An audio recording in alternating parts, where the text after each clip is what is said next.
E agora é a hora de entrevista no nosso Nordeste Acontece. Eu recebo aqui o secretário estadual de Administração, Cristiano Feitosa. Secretário, boa noite, bem-vindo. Boa noite, obrigado pelo convite.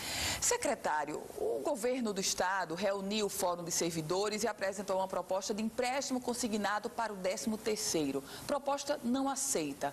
O que foi que ocorreu, secretário? Bom, Ana, a gente sabe, público e notório, a dificuldade financeira que o Rio Grande do Norte vem passando, não só o Rio Grande do Norte, como todos os demais entes da federação, estados, municípios. E havia uma indecisão com relação à multa da repatriação. Se isso seria distribuído com os estados, se não seria as datas. Então há uma dificuldade muito grande de caixa, especialmente em dezembro, porque temos uma folha extra, que é o 13º. Outros estados, essa proposta que foi feita aqui não foi criação do Rio Grande do Norte, outros estados estão fazendo isso. Outros entes estão fazendo isso. O estado de Sergipe fez isso, agora em dezembro.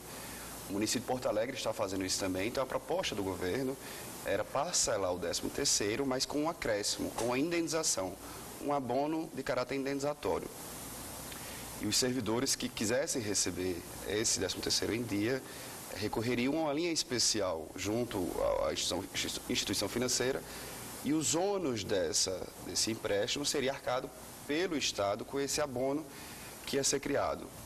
De início, o governador foi muito claro quando disse que isso só vai ser feito se houver a concordância dos sindicatos, do Fórum de Servidores. Se não houver essa concordância, eu não vou fazer, então vamos atrás de outras alternativas.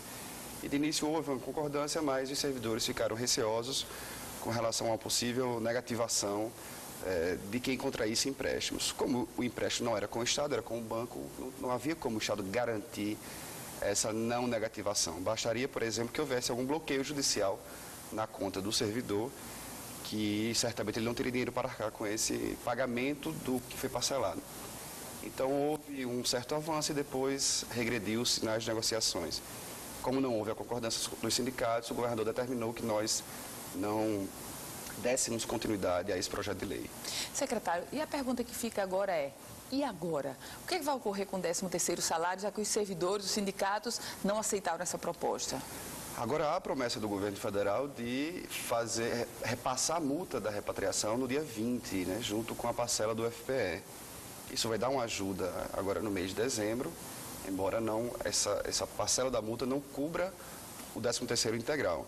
Então, o secretário de Planejamento, doutor Gustavo, analisa a disponibilidade financeira do Estado dia após dia para poder fixar as datas. A Secretaria de Administração repassa para ele os valores por faixas salariais, por órgãos, e a Secretaria de Planejamento e Finanças analisa a disponibilidade financeira todos os dias para saber quando a gente vai poder fechar um calendário. Eu acredito que com a multa vai dar uma melhorada, mas não tanto quanto gostaríamos. Se tem alguma previsão, secretário, por exemplo, com relação à folha de novembro, o governo pagou até para quem ganha até R$4.000. A folha de novembro está em aberto, a folha de dezembro. Qual é a realidade hoje, secretário? Já pagou todos os órgãos, na verdade, que têm arrecadação própria, pagou até o último dia do mês de novembro, o DETRAN, o IDEMA, Junta Comercial, todos os órgãos que possuem sua arrecadação própria, e pagou até R$4.000 no sábado, dos servidores em geral. A previsão de a gente continuar essa semana, não sei se o Gustavo já conseguiu hoje fechar o dia que vai ter segmento, mas a folha de novembro vai ser toda paga. O desafio maior é pagar a folha toda de dezembro e, se fosse possível, que seria o cenário ideal, iniciar o pagamento da folha de dezembro, para quem não tem arrecadação própria. Quem tem arrecadação própria vai receber também em dezembro, no mês de dezembro. Mas, infelizmente, como eu falei, a multa da repatriação não vai dar para tudo. Por isso que essa ideia do governo de fazer o parcelamento do 13º com um acréscimo aos servidores seria muito bom, porque ia injetar mais de 300 milhões na economia do Estado com esses empréstimos consignados.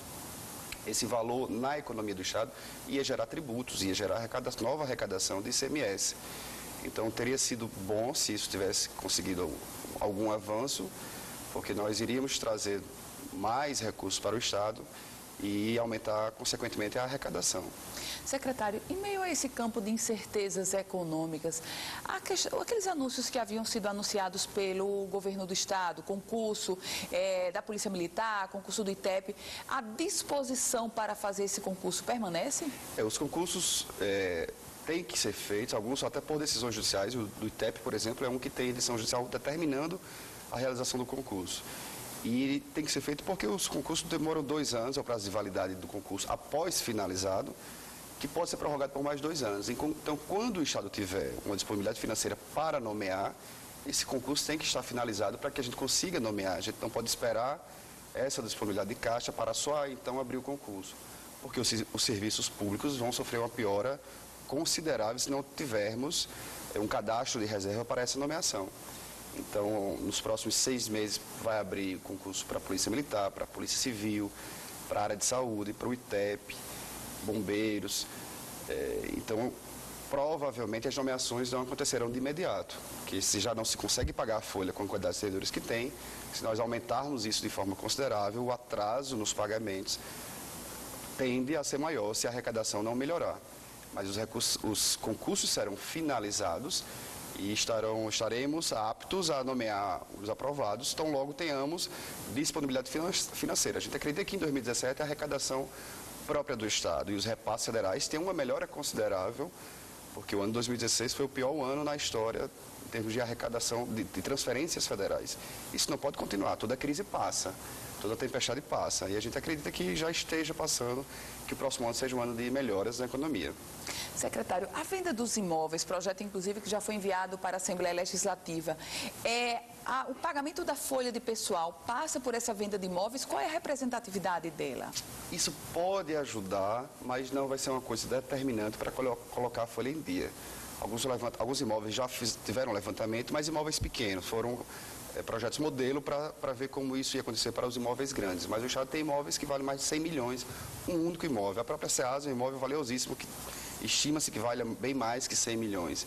Então, se houvesse essa transferência para Parnamirim, como já foi cogitado, haveria recursos para ajudar no pagamento da folha. Agora, certamente isso não vai colocar a folha em dia, porque o valor de uma folha mensal líquido é 350 milhões por mês.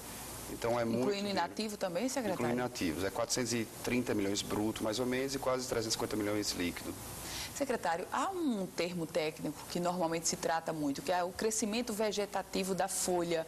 Como é que está esse crescimento vegetativo? E para quem está em casa, para entender melhor, é o crescimento natural da folha, ou seja, para as pessoas que vão chegando, para outros que vão se aposentando, ganhando promoções. Como é que está esse crescimento vegetativo da folha? Esse crescimento vegetativo ele acontece por novas pessoas que vão chegando, como, por exemplo, o concurso do magistério, um concurso recente. Então, existem novas nomeações, pelo aumento dos adicionais por tempo de serviço, que é uma vantagem que o servidor tem direito, por lei, pelo aumento de algumas progressões funcionais que são automáticas.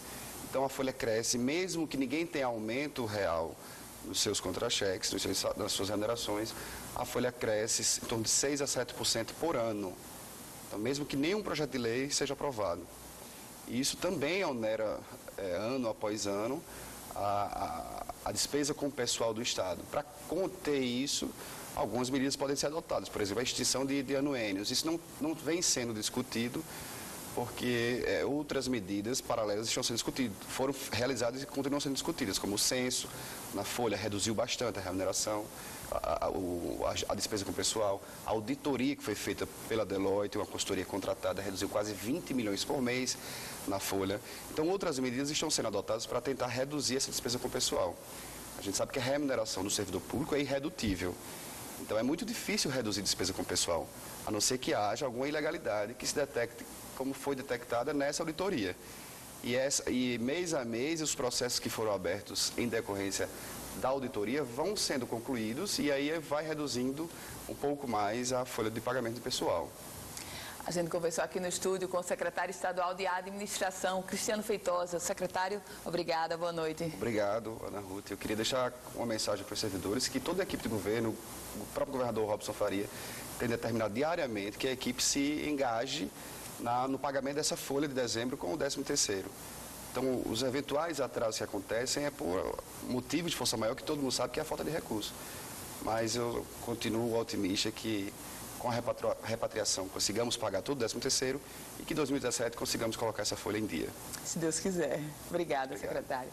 Se você quiser rever essa entrevista completa, é só acessar politicaemfoco.com, um site especializado na política do Rio Grande do Norte e do Brasil. O Nordeste acontece? Fica por aqui.